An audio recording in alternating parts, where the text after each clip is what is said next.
নমস্কাৰ মই আজি অন্য এটা ভিডিঅ' লৈ স্বাগতম জনালো আৰু এই মই নাৰিকলৰ লাৰু বনাম বুলি মানে ভিডিঅ'টো কৰি আছো মই নাৰিকল আৰু চেনি মিক্স কৰি ভাজি আছো আৰু এই ভজা হলে নাৰিকলখিনি মানে যেতিয়া মানে লগ লাগিব এঠা নিচিনা হ'ব এঠা নিচিনা হলে আমি হাতেৰে ধুনীয়াকৈ ঘূৰাই লাৰু বনাম মই এতিয়া কড়াহীৰ পৰা নাৰিকলখিনি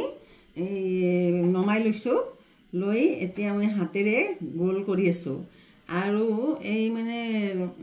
সোনকাল লাৰুটো বনাব লাগিব নহ'লে এই নাৰিকলখিনি শুকান হৈ মানে এঠাটো নাইকিয়া হৈ যাব আপোনালোকে চাওকচোন লাৰুটো কি ধুনীয়া হৈছে একেবাৰে পৃথিৱীৰ নিচিনা গোলাকাৰ হৈছে আপোনালোকেও এনেকুৱাকৈ বনাবচোন আৰু